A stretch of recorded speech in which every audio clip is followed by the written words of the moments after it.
Let's start. So we have seen till now HTML that is used to publish web pages. Then we have seen that how we can make those web pages interactive.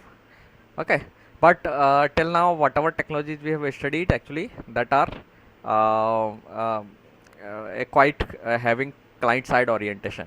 However, PHP runs on server side also.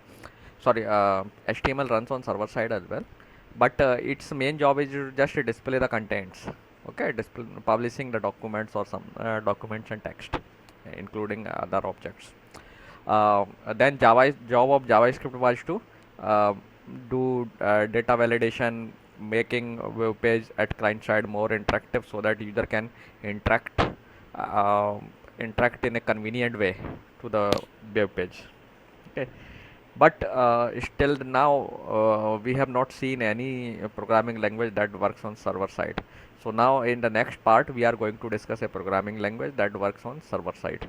Okay, so PHP is one of the language, or you can say that it is a scripting language. So it is one of the popular scripting language that can be used to create dynamic web pages, and it runs on server side.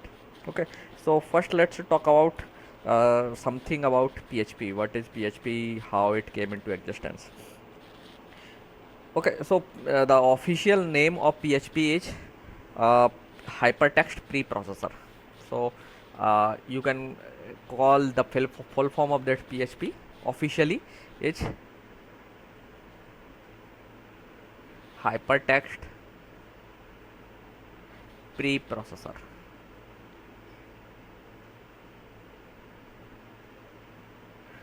So this is the official full form.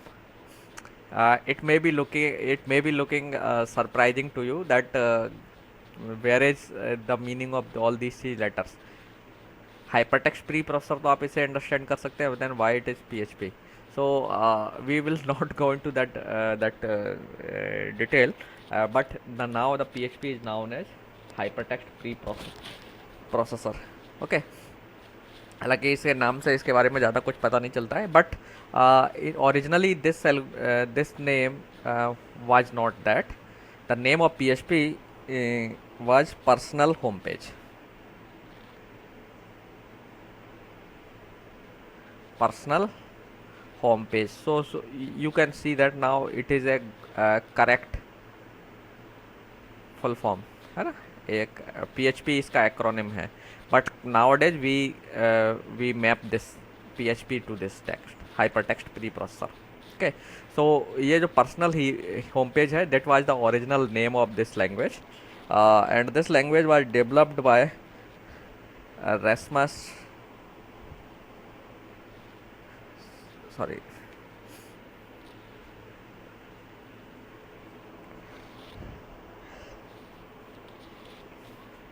let me write the name.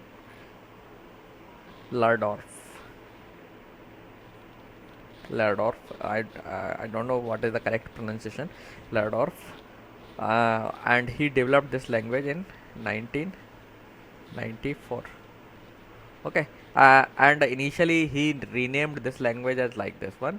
So why it was renamed by this name? Because actually Rasmus had created a when he was completing his education. So he put his personal resume at some site. So he just uh, published a resume online. Now he wanted actually to know who are, or he wanted to keep the information or log record of the persons that are visiting his home page. Okay, so he just developed a language for that task. What was his objective कि उनका जो resume था online available, उसको कौन कौन लोग visit कर रहे हैं उनकी वो log maintain रखना चाहते थे. तो for that purpose he just developed this language, and then this language evolved gradually, and it became quite popular, and then later it was standardized, and इसका standard name हो गया hypertext preprocessor, and this language is open source.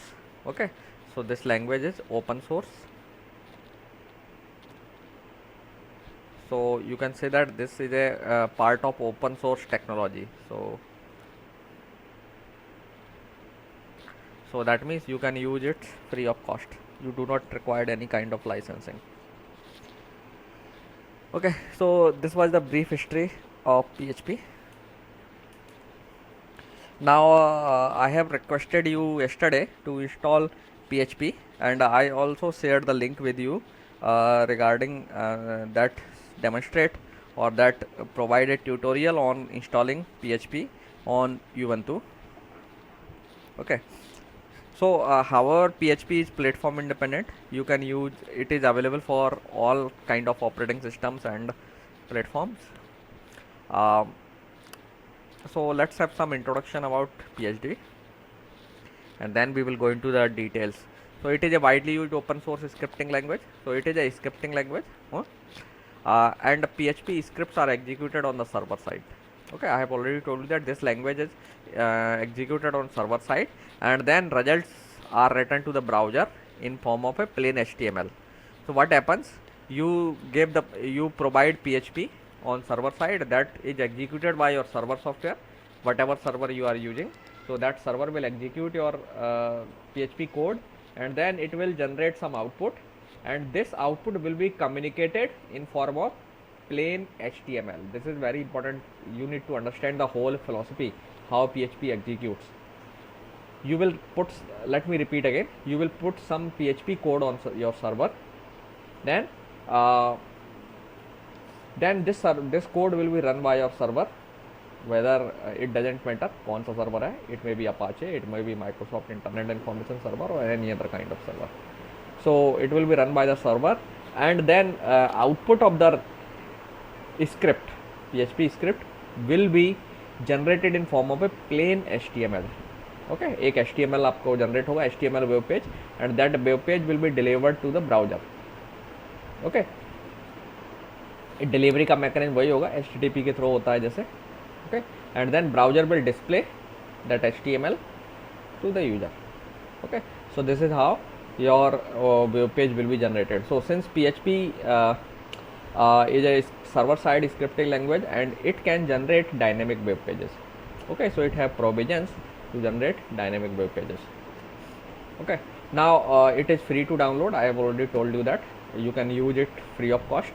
Then PHP can contain a the code you write in a file, that will be having extension .php. Okay, and that file will be called PHP file.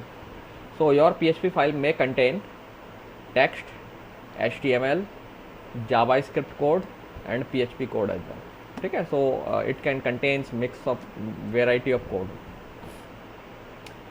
PHP can generate dynamic web page contents. So it is the capability of the PHP. You can use the PHP to generate dynamic web pages. PHP can create, open, read, write, delete, and close files. So that means you can do full file handling in the using PHP. PHP can collect the form data. So we have seen that in the HTML you can provide multiple inputs, input elements. That elements can take input from the user. So then HTML, whatever do, you put all input elements in form, and then you submit the form. Okay, so that's the task of up to HTML, and then once you submit the form, that form data can be accepted by PHP. Okay, or any other scripting language you can also. So PHP can also accept that data. Okay, so PHP can collect the form data and it can process that. PHP can also send and receive cookies. That means you can work with cookies using PHP. PHP can be used to modify, create the database. Okay, so that means it can work with all kind of databases. PHP can be used to regulate the access. Okay, access control. It is a security domain. तो जिसमें आप किसी भी server का या किसी भी data का एक्सेस आपको रेगुलेट करना है, who can access the data, who can not access the data. So you can use access control using PHP also. So PHP supports security. You can use PHP for data encryption. Okay, hashing or all that functions are available. Then PHP can output PDF files. It can even Flash movies can be created. You can that means Flash movie can be output. You can also output any kind of text such as XML, and XHTML. Okay, so it can output variety of it can do variety of things, you can say. Okay, now that I already told you that PHP is platform independent, so PHP can run on various platforms, like it can run on Windows, Linux, Unix, Macs, or any other operating systems. PHP is compatible with almost all servers. That means it can work with Apache, IIS, Cygwin, or any other kind of servers. PHP supports a wide range of databases. I have already told you that it can work almost all popular databases. PHP is free, so it is free of cost. You can use it at your convenience. PHP is easy to learn and runs efficiently on the server side. Okay, so it is a very efficient programming language. It is also a lightweight language and easy to learn. It is also easy to learn. Okay, so these are some of the basic features of PHP, and you will see that it is quite easy to learn. Okay, so this was the introduction of the PHP. Now let's see how you can write a PHP code, or how can run PHP code in Ubuntu environment. So I am using actually Ubuntu, so I will explain you how you can run a PHP code in Ubuntu. Okay, so first thing,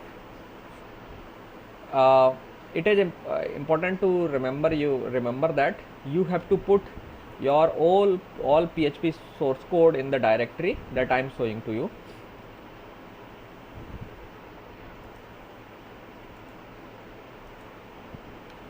So in case of Linux environment, you need to move into this directory. सबसे पहले आपको क्या करना है, where में जाना है. where के अंदर आपके जो रूट है, रूट के अंदर आपको where नाम से एक डायरेक्टरी मिलेगी. ठीक है, this is administrative directory, actually system directory है ऑपरेटिंग सिस्टम की. उसके अंदर www में जाना है आपको. www के अंदर HTML. सो ये जो डायरेक्टरी है, let me right the address. So Linux environment में आपको जो कोड है वो /var/ww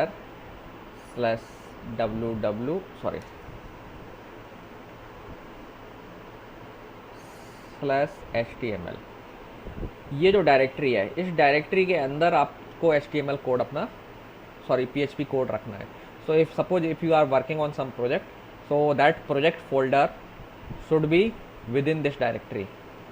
Okay, now this is a directory that requires administrative level privileges. So you usually, if you directly will try to put your PHP file there, you will not be able to do that. ठीक है ना, तो आप इस directory में folder बना पाएंगे usually, और you will not be able to create any kind of file there. ठीक है, और ना ही उसमें किसी फाइल को आप एडिट कर पाएंगे. So this directory is requires root access privileges. So in order to permit access on this directory, what you have to do, you have to change the ownership of this directory with the help of sudo command. Okay, so you can note it down, this command. Some people may be already window में मैं use नहीं करता हूँ. That's why I already told you that आप Ubuntu में switch over करें. But Windows में एक डायरेक्टरी है HTTP docs करके है, तो वो जहाँ पे आपका जहाँ इंस्टॉलेशन होगा वहीं पे आपको समवेयर मिल जाएगी. HTTP docs करके होती है, तो वो आप विंडोज़ में सर्च कर लीजिएगा. विंडोज़ का मैं एक्सपर्ट नहीं हूँ, I do not use Windows quite often, है ना. सो HT docs होता है. अच्छा, HT docs होता है, हाँ ऐसा ही कुछ नाम है. I am not remembering the correct name. और वो डायरेक्टरी कहाँ मिलती है, आप विंडोज़ के लिए आपको, हाँ कहीं पे भी आप विंडोज़ में जाएंगे तो विंडोज़ के लिए इंटरनेट पे आपको मिल जाएगा कैसे डाउन इंस्टॉलेशन करना और कहाँ आपको अपना प्रोजेक्ट फोल्डर रखना है, वो आपको वहाँ मिल जाएगा. मैं केवल लिनक्स के बारे में आपको बता रहा हूँ. तो लिनक्स में आपको क्या करना है, ये जो डायरेक्टरी है वेयर, ये होता है रूट के अंदर आपका वेयर नाम से डायरेक्टरी है. दैन www उसके अंदर है, दैन उसके अंदर HTML है. तो इस डायरेक्टरी पर आपको यूज़र को सारी परमिशंस अलाउ करना है. तो उसको परमिशन अलाउ करने के लिए आपको सूडो कमांड के साथ ये कमांड इशू करना पड़ेगा. You can write it, note it down. Pseudo chmod chmod. तो ये ऑनरशिप चेंज करने के लिए होता है. ठीक है, -r आप एक ऑप्शन लगा रहे हैं रिकर्सिव लगाने के लिए, सो दैट HTML फोल्डर के अंदर जितने भी डायरेक्टरीज और सब डायरेक्टरीज होंगे, सब पर आपको रूट लेवल प्रिविलेज ऑटोमेटिकली मिल जाएगी, ठीक है। और बाकी ये जो पार्ट है ये प्रिविलेज असाइन करने के लिए, सो आपको रीड, राइट और एग्जीक्यूट तीनों की परमिशन आप दे रहे हैं, ठीक है। So this is the part that gives you all those permissions that you are requiring, ठीक है। सो ये आपके ऑप्शंस हैं जिनकी मदद से आपको पूरी प्रिविलेज आपको मिल जाएगी। I have already done it, you just need to run this command, ठीक है। तो ये आपके पासवर्ड पूछेगा रूट का,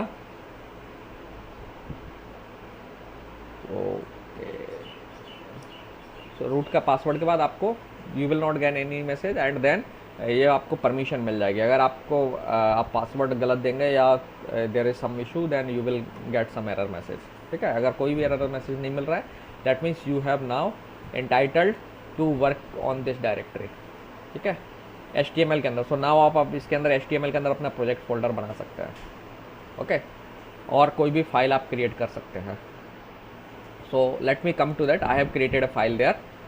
सो मैंने इसमें एक फ़ोल्डर बनाया हुआ है प्रोजेक्ट्स नाम से, और सो मैं अपने कोड को सेपरेट रखना चाहता था। आप चाहें तो यहीं डायरेक्टली इसके अंदर भी रख सकते हैं कोड, लेकिन it is always a better idea, क्योंकि आप मल्टीपल प्रोजेक्ट्स बनाएंगे तो बेटर आइडिया होगा कि आप एक प्रोजेक्ट नाम से फोल्डर बना लें, फिर उसके अंदर सब फोल्डर्स बना लें जिसमें आपके अलग अलग प्रोजेक्ट्स हो, ओके। सो मैंने इसमें एक फ़ाइल क्रिएट की हुई है PHP info। So let me open this file. So now जब आप PHP इंस्टॉल कर लेंगे और ये आपने परमिशन क्रिएट कर लिया, और एक PHP info नाम से आपको फाइल एक इसमें क्रिएट कर लेना है, ओके। सो आप gedit इस्तेमाल कर सकते हैं फाइल क्रिएशन के लिए, या एक फ़ाइल आपकी कहीं बनी हुई है उसे कॉपी करके यहाँ ले आइए, एक्सटेंशन PHP कर लीजिए और उसको एडिट कर लीजिए, okay. So you will be able to create a file. So I am just creating a file PHP info, okay. So I have written a sample code there. Let me remove this, okay. So now it is important to remember that आप अपने जो PHP code है, you need to put all your PHP code within this pair of tag is <, then question mark PHP, and इस tag को close करना है question mark and > के बीच में। सो ये जो पैटर्न है ये एक टैग है जिसके अंदर आपको PHP कोड लिखना है। So all PHP code will be within this one, and then now I am calling just a function PHP info। So this function will give you the information about your PHP, okay. So now let's run this code, okay. So इस code को run करने के लिए you need to go to the browser. अरे यार they are not here. So since your source code is on local machine, so local machine को access करने के लिए आपको लिखना पड़ेगा 127.0.0.1/ now you need to provide where your source code is. so source code में where/ जो आपका www/html था वो लिखने की ज़रूरत नहीं है, सिंपली आप लिखेंगे वहाँ से आपकी जो डायरेक्टरी है। सो मैंने एक प्रोजेक्ट नाम से फोल्डर बनाया था, सो प्रोजेक्ट्स / नाउ आई थिंक इसके अंदर जो है ना मेरा सोर्स कोड है PHP info.php। सॉरी मैंने टाइपिंग कुछ मिस्टेक की है, आई टाइप कर दिया P की जगह पर PHP info.php। so let's run it, okay. So now you can see that if you will be able to look this kind of page, that means your PHP is working fine, ठीक है। So actually you are getting all information about your installation. So if you are able to see this kind of page, that means your installation is okay.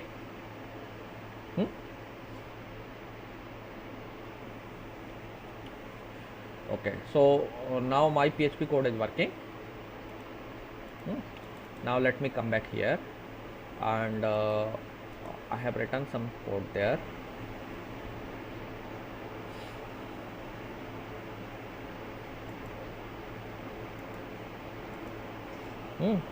So now the most important most commonly used thing that you will do in PHP is you want to display some text, ठीक है. So suppose you want to publish some text to the client, so you can use echo function for that. Okay, there is some mistake there. So echo function is used to publish a message on the web page, on your web page. So whatever you want to publish to the client, you can put your message there. So PHP में या तो आपको single code इस्तेमाल करना है message को, string को enclose करने के लिए, या डबल कोड इस्तेमाल करना है. ब्रैकेट्स यहाँ पे ऑप्शनल है, you do not require need to put brackets. Okay, so now I am just putting an echo. So echo is a kind of construct, or you can say it as a function that can be used to publish something on the screen. So I am just publishing this message. Okay, now one more thing, PHP में every statement should be ended with a semicolon. So अगर आप semicolon नहीं देंगे then you will get an error message. Okay, so ये आपको याद रखना है, PHP में every statement will be ended with a semicolon. So let's run this code. So let me come back here. Projects के अंदर मैंने एक फोल्डर बनाया है tutorial slash, what was the name of the file, example1.php, example example1.php. Okay, so this is the output I am getting. Okay, so now how this code is running, I have already told you that. Now we are running this code at the server side. So now this script is being executed by our server. So Apache server जो है वो execute कर रहा है इसको. I have installed Apache server there. Okay, so I have already installed Apache server. जो मैंने आपको बताया था कि PHP installation में आपको Apache server भी install करना पड़ेगा. And you also require database. So आप तो या तो लैम्प जो है वो इंस्टॉल कर लीजिए, लैम्प प्रोटोकॉल स्टैक में मैंने बताया था, लैम्प स्टैक इंस्टॉल कर लीजिए. विंडोज़ में आपके तो वैम्प स्टैक होगा. Okay, so it's up to you, आपको विंडोज़ में काम करना है या लिनक्स में काम करना है. इंस्टॉलेशन का तरीका, थोड़ा एग्जीक्यूशन का तरीका बदलेगा, देन सोर्स कोड और everything will be same, exactly same, है ना. So now this file, this example1.php is being executed bye my server, Apache server. कभी कभी ये भी हो सकता है कि आपका सर्वर जो ना ऑटोमेटिकली आपने सेटिंग कर रखी हो, सर्वर ऑटोमेटिकली स्टार्ट नहीं होता है, तो वो आपको सेटिंग देख लेना है. Your server should be running. अगर सर्वर रन नहीं करेगा then you will not be able to run your PHP script. Okay, so you note it down that your PHP file is being executed by the server. ध्यान रखना, जब अभी तक हम जो सोर्स कोड रन कर रहे थे HTML में या जावास्क्रिप्ट वाला, तो उसमें क्या हो रहा था, आपका ब्राउजर ही उसको इंटरप्रेट कर रहा था. Now there is a role of server. Now your PHP file, because it is a server side script, so your PHP code is being executed by the server, and then server returns the result in form of a HTML to the browser, and then your browser interpret that. So जैसे मैंने ये script run किया, script server ने execute की और एक HTML file उसने बनाई जिसमें ये एक मैसेज था. ठीक है, this message is given to browser, और ब्राउजर ने फिर उसे मैसेज पब्लिश कर दिया, and I am getting the output. Okay, so now let's come to the other part of PHP. So let me show you, if I am able to, I can show you the keywords, set of keywords in PHP. I think W3 school पर हमें मिल जाएगा set of keywords. Okay, so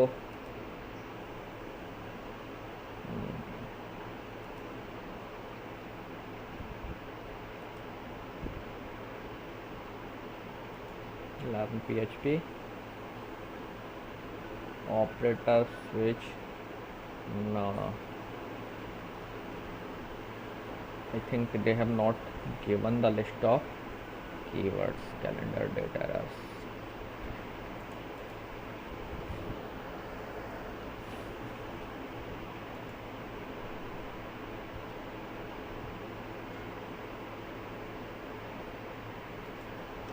Let's search online, list of keywords PHP. Actually I have that thing in my book, but I'm not having the things to show you actually.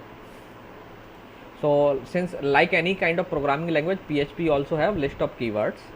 So this is the list of keywords. Some of the keywords you might recognize or you may understand the meaning of them already, because you may be knowing some programming language, and almost all programming language have such kind of keywords. Like break, it is very common keyword जो सारे languages use करती हैं, और you know that what is the meaning of break. Do, finally, global, function, go to, if, for, and so on. So these are the some set of PHP keywords: and if, else if, default, class, edge. Okay, and there are some constants are also there. So you can go through them. We will not discuss each and every keyword, okay, because we do not have so much time to discuss or complete set of keywords. So we will need to just understand how PHP's fundamentals are and how they can be used to do whatever you want to do with your scripting language. Okay. So now let me come back to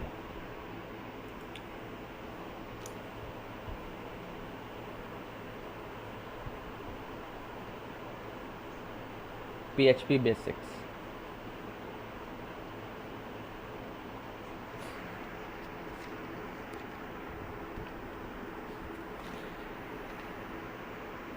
So जैसा कि मैंने बताया था कि if you want to print anything in PHP, you can use echo. Okay, so syntax of echo is आपको whatever you want to put, you need to provide. So you can publish a string, like जैसे मैंने आपको पहले print करके दिखाया, this is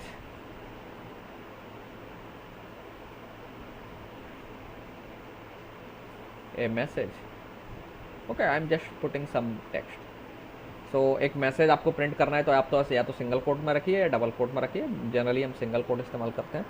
then if you want to put पे display number, you can just display the number like 124. Okay, or you want to display a floating point constant, you can display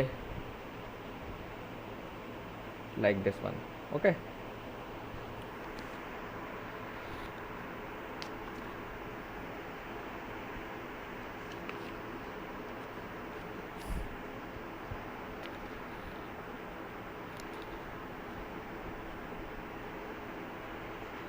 now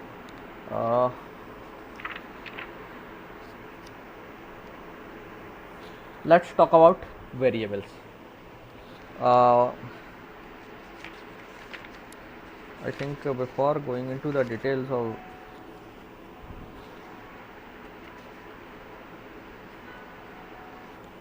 one minute.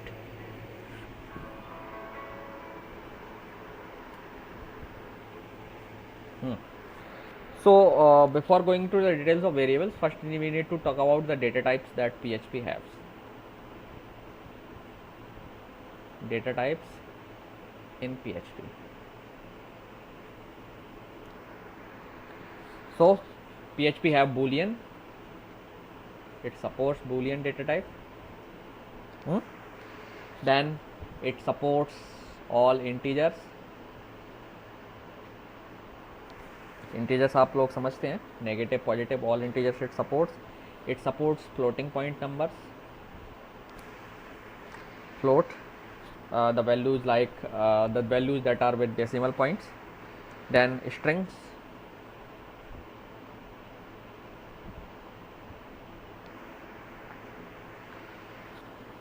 PHP very oftenly use array. We will see them how to work with array. PHP is actually also supports object oriented programming language, so it supports object. So आपको programming objects इसमें store करना है या work करना है, तो then you can also create objects in the PHP. Then resource.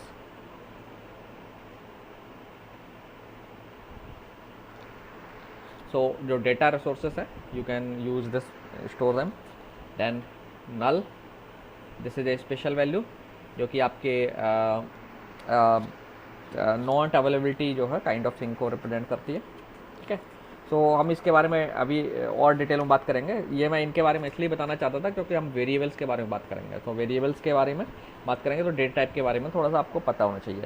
हालांकि PHP में जो खासियत है वो जैसे जावा स्क्रिप्ट में आपको डेटा टाइप नहीं बताना पड़ता था, similarly PHP also doesn't require to declare the type of the variable. Okay, so whenever you want to declare a variable in PHP, you just declare a variable and assign a value. जैसी value आप assign करेंगे data type वो ऐसा ही accept कर लेंगे। So for example suppose you declare a variable in PHP, so now it is one more thing, PHP में एक और चीज़ डिफरेंट है। जब आप वेरिएबल डिक्लेयर करते हैं so name of the variable will start with dollar sign. All variables names will start with dollar sign. Okay, so let's say dollar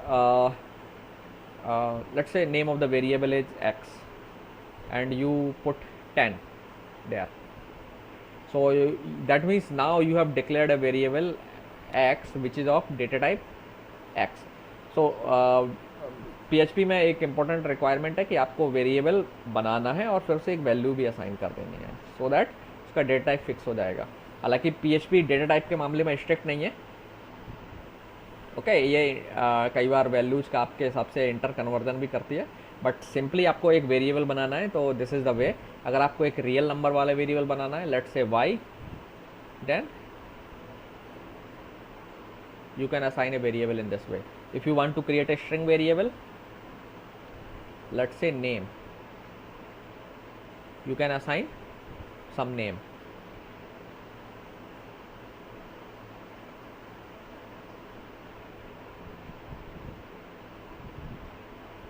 ठीक है, so this is how you will declare a variable in PHP.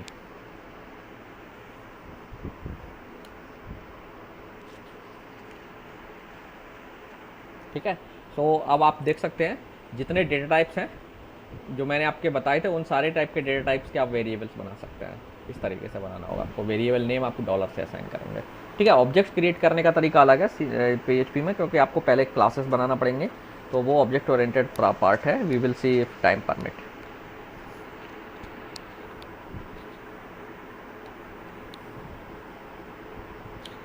Now one more important thing regarding your PHP is that PHP is quite flexible with different kind of data types. So let me tell you what is the meaning of flexibility of the PHP.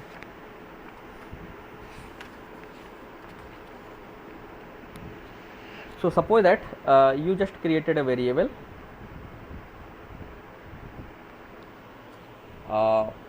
like you just created a variable dot x equals digit है, ये ध्यान रखना है 0. So this is a suppose variable x that contains this value. now यहाँ पर this is 0 actually. Okay, now since you have put this 0 in double quote, so your variables x data type is string. So x is a string type variable. Now what may happen that let's suppose you did this kind of stuff further कि आपने x equal to क्या किया, x plus 1 कर दिया किसी जगह पर. So 1 is constant, integer constant, so it is a integer constant.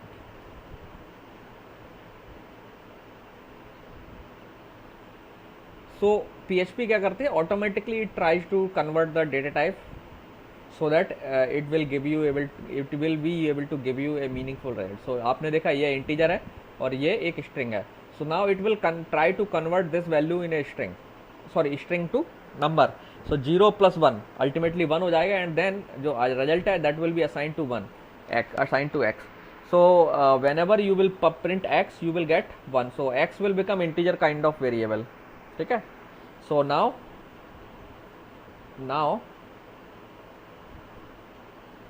let me, x is a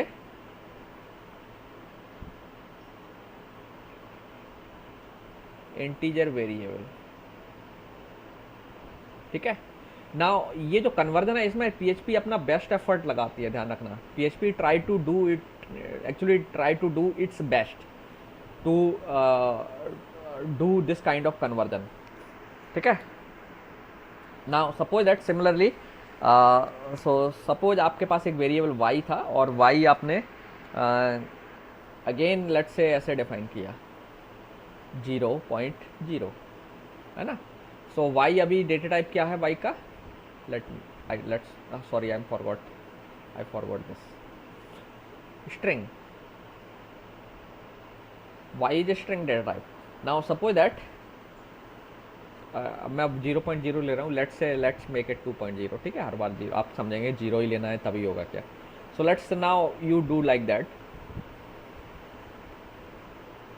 2.0 plus 1.2, sorry यहाँ 2.0 नहीं लिखना था, मुझे y लिखना था, यहाँ मैं रॉन्ग लिख दिया, ठीक है। I just need to write y plus 1.2. Now what PHP will do, PHP know that this is a floating point value and this is a string, so it will try to convert this string in a floating point value. So obviously it will be able to convert this into a floating point value, and the result will be 3.2, and this 3.2 will be assigned to y. So now y becomes 3.2, ठीक है। Let me write this value, and the data type is now variable y is of type float, ठीक है। सो ये conversion sometimes it may looks good to you, but you have to be careful, है ना।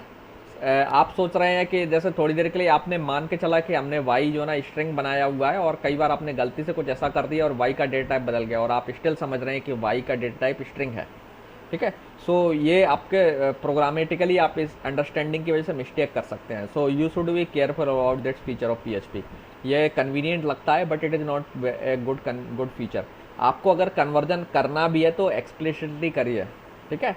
और explicitly conversion करने के लिए लेट्स से आपको अगर इस वैल्यू को फ्लोट में कन्वर्ट करना है तो आप सीधा यहाँ पर फ्लोट लगाइए बाई के सामने, ठीक है। ऑटोमेटिक कन्वर्जन मत होने दीजिए, एक्सप्लिसिटली कन्वर्ट करिए जब आपको कन्वर्ट करना है तो, और इस तरीके के कोड को मिक्स करने की कोशिश मत करिए, ठीक है। आई जस्ट डिस्कस्ड बिकॉज ये PHP ऑटोमेटिकली आपके लिए करती है, but sometimes this may become problematic for you also, और आप कई हो सकता है इस तरीके के कन्वर्जन PHP ने कर दिया, एंड आप y को समझ रहे हैं कि ये जो ना, for example in this case आगे जाकर के कहीं अंडरस्टैंड कर रहे हैं कि माई y इज स्ट्रिंग, और आप स्ट्रिंग की तरह से इसे हैंडल कर रहे हैं, and now y is not string, it is float. So इसकी वजह से आप प्रोग्रामिंग में मिस्टेक कर सकते हैं, एंड रिजल्ट्स में be disasters sometime. So you have to be careful about this feature. जब आपको एक्चुअली कन्वर्जन करना है तो स्ट्रिक्टली आप खुद करिए, इस तरीके की चीज़ें मिक्स करने की कोशिश मत करिए। हालांकि PHP अपना बेस्ट करती है, लेकिन कई बार वो बेस्ट आपके लिए नुकसानदायक हो सकता है। जैसे समटाइम्स आप देखेंगे PHP कुछ एक और इंटरेस्टिंग करती है। तो सपोज दैट आपके पास एक वेरिएबल है, लेट्स से डॉलर नाम वेरिएबल नाम से मैंने एक वेरिएबल बनाया है, और इसकी वैल्यू है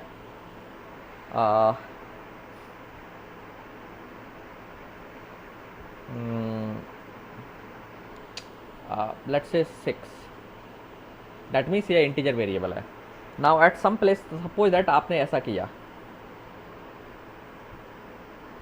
यहाँ स्पेस नहीं है, सॉरी ध्यान रखना, वेरिएबल, क्योंकि वेरिएबल नेम में स्पेस अलाउड नहीं रहता है। सो मैंने लिखने में थोड़ा सा वो कर दिया, but there is no space, let me remove it ना, नहीं तो हो सकता है आपको मिसअंडरस्टैंड हो जाए। वेरिएबल 6 प्लस, नाउ सपोज आपने एक ऐसा 8 balls,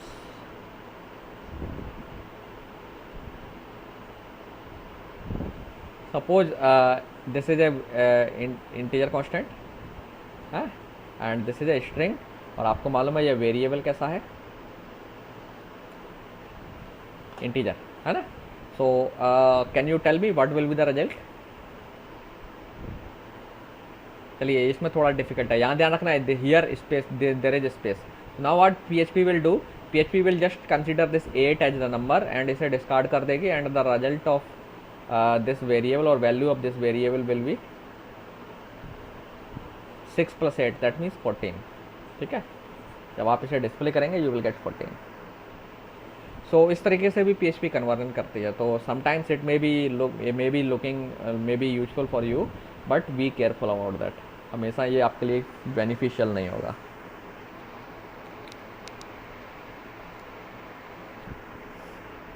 now one more thing, जो कॉमन चीज़ है, जनरली आप सब लोग जानते हैं कि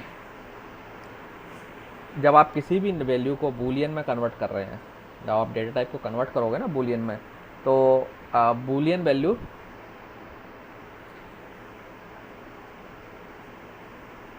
सो following value will be considered as false. 0, अगर आपका इंटीजर 0 है और आपने इसे बूलियन में कन्वर्ट किया है तो it will be considered as false. ठीक है, let me write it, following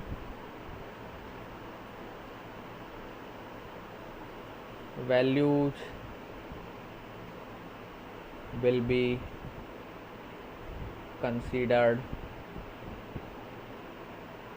as false। ठीक है, सो PHP में डेटा टाइप जो बूलियन वैल्यू फॉल्स है उसे हम ऐसे लिखते हैं FALSE। ठीक है, ये फॉल्स वैल्यू है, कांस्टेंट है, false, it represent false. So false 0 अगर आपका है तो आप इसे फॉल्स मान सकते हैं। जैसे सी में भी मानते हैं आप, कंडीशन लगाते हैं, अगर किसी कोई एक्सप्रेशन है उसका आउटपुट 0 आता है then you consider it is false. अगर नॉन 0 आता है तो आप उसे ट्रू मानते हैं। So same is also here, integer 0 हो ये भी फॉल्स होगा। ठीक है, 0.0 ये भी फॉल्स कंसिडर होगा, it will be considered false. Then empty string अगर है like this one, empty string,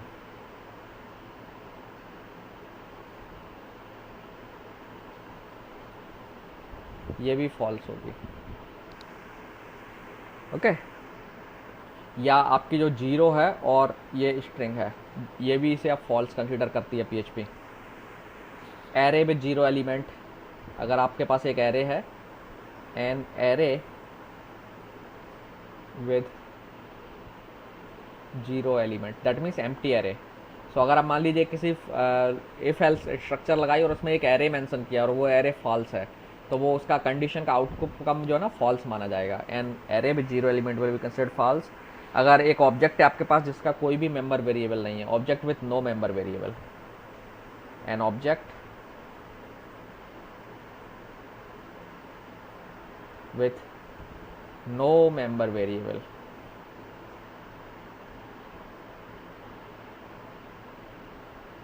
ये भी फॉल्स होगा। देन नल, स्पेशल जो वैल्यू है आपके PHP में, null, this is a special value. ठीक है, इसे भी हम फॉल्स मानते हैं। सो अगर आप किसी कंडीशन में इफ एल्स में कंडीशन इस्तेमाल कर रहे हो, वहाँ पर कंडीशन का रिजल्ट नल आता है तो वो भी it will be treated as false. Okay, now PHP में कॉन्स्टेंट्स भी हम देखेंगे, how to define the constants. बाकी जो नंबर्स हैं आपके, नंबर्स सब आप यूजुअली यूज कर सकते हो, they are constants. Now PHP have some operators, so let's talk about operators in PHP।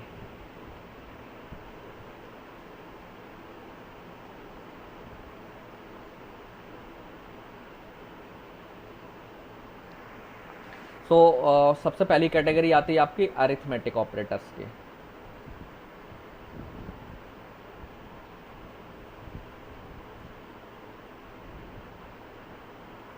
Arithmetic operator में आपके पास जो ऑपरेटर है, पहला है, ये है आपका एडिशन। ठीक है, addition of two numbers, minus subtraction,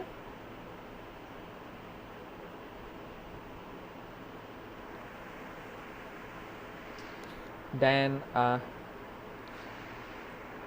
asterisk, ये रिप्रेजेंट करता है आपको मल्टीप्लिकेशन को।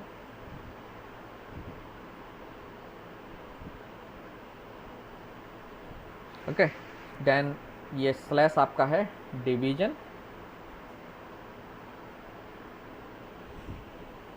एंड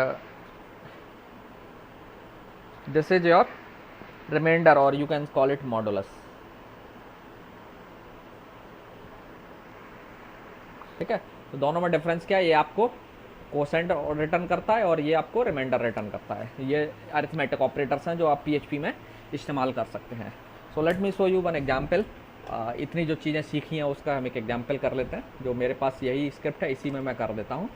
सो लेट्स से let's create a variable. Let's say we have a variable x equal to 10।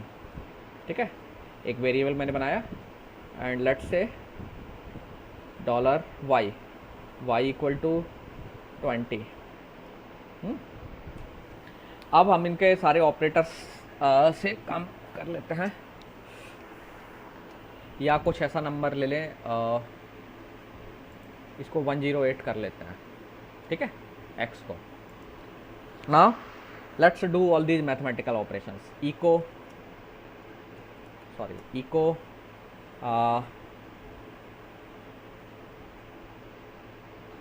इसमें लिख देते हैं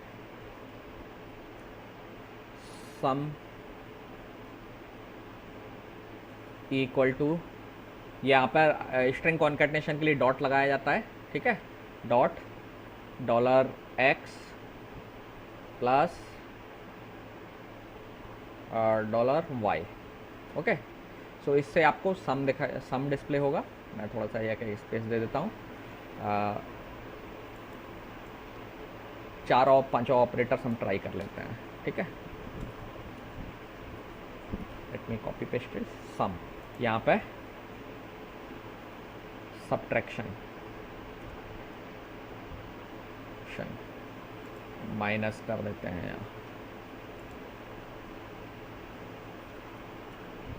मल्टीप्लिकेशन यहाँ पे मैं कर देता हूँ मल्टीप्लिकेशन। ठीक है, यहाँ पे कर देते हैं डिवीजन, डिवीजन स्लैश y, और ये हो गया आपका मॉड। ठीक है, मॉड निकालते हैं ना, तो ये है आपका ऑपरेटर ये। ठीक है, नाउ लेट्स रन इट। यहाँ पे मैसेज चेंज कर देते हैं, demonstration of arithmetic operate in PHP। ठीक है, लेट्स रन इट।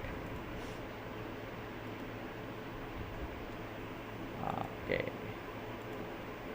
ठीक है, जो इसमें लाइन चेंज नहीं किया हमने, तो लाइन चेंज के लिए हम लोग /n करेक्टर लगा देते हैं।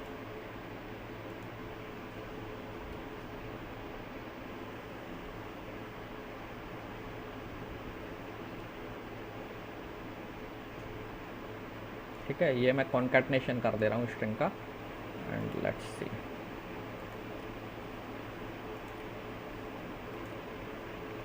ठीक, now I think it will look better. Okay, sorry, why line change is not happening. मैंने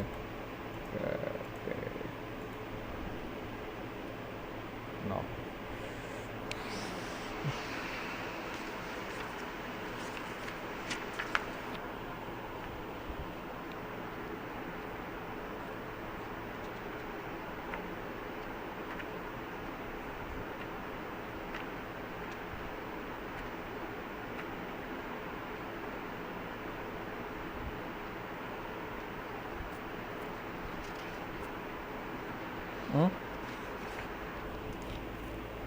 हाँ,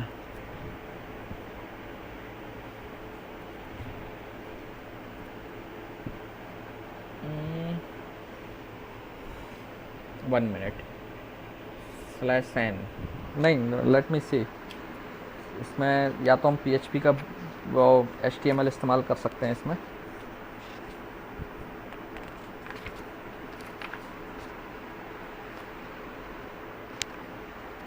PHP have new line character, so let me see the correct character क्या है।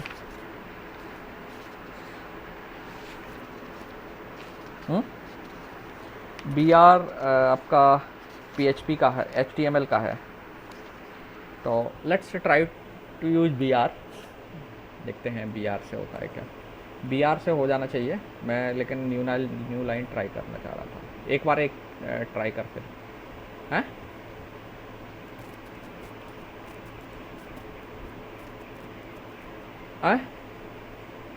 डॉट हटा दें, आई थिंक नहीं, लेट्स एक बार check कर लेते हैं। Let's cross check.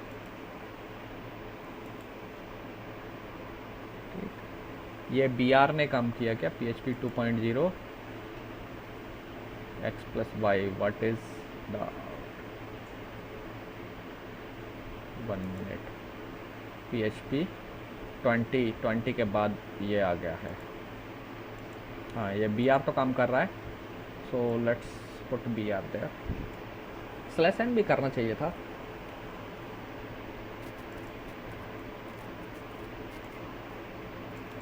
अच्छा, देख लेते हैं, क्रॉस चेक कर लेते हैं एक बार। आप जो बोल रहे हो, मैं यहाँ BR कर देता हूँ, लेकिन ये नहीं ले रहा है ना। देखिए वो नेगेट सिंटैक्स एरर।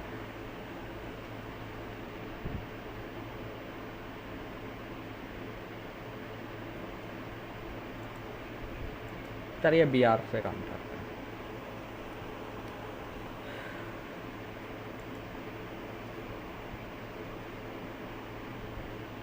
ठीक है, आई विल सी दैट कि /n को कैसे इस्तेमाल करना है। मैंने एक्चुअली कभी नहीं किया ना, इसलिए इतना ज़रूरत नहीं पड़ा मुझे। ठीक है, सो ये आपके आउटपुट्स आ रहे हैं। ऊपर भी हम एक BR लगा देते हैं। BR इसलिए काम करेगा क्योंकि आपको मालूम है कि पूरा जो आउटपुट है वो HTML की तरह जाता है। तो HTML की तरह ही जाएगा। ये टेक्स्ट के साथ आपने HTML दे दिया है। So what ever HTML you will put in their, that will work. क्या एक जैसे आप अगर कई बार आप जो है ना HTML भी एज इट इज़ प्रिंट करना चाहते हैं ना कई बार, तो आप इको से कर सकते हैं लाइक दैट। अब एक हॉरिजॉन्टल लाइन आ जाएगी इन दोनों के बीच में। ठीक है, इस तरीके से। हाँ, आप बताओ, आप क्या कह रहे थे?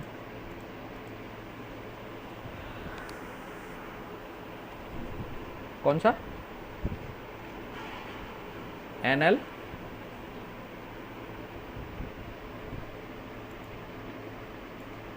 आप बताओ। NL to BR।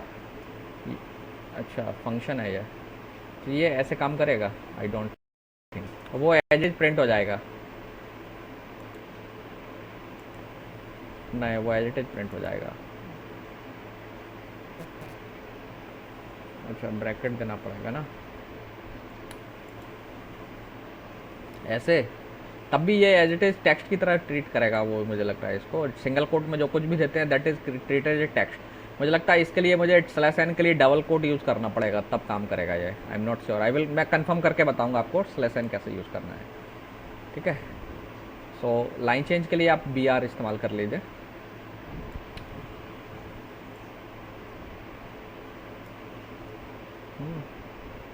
चलिए,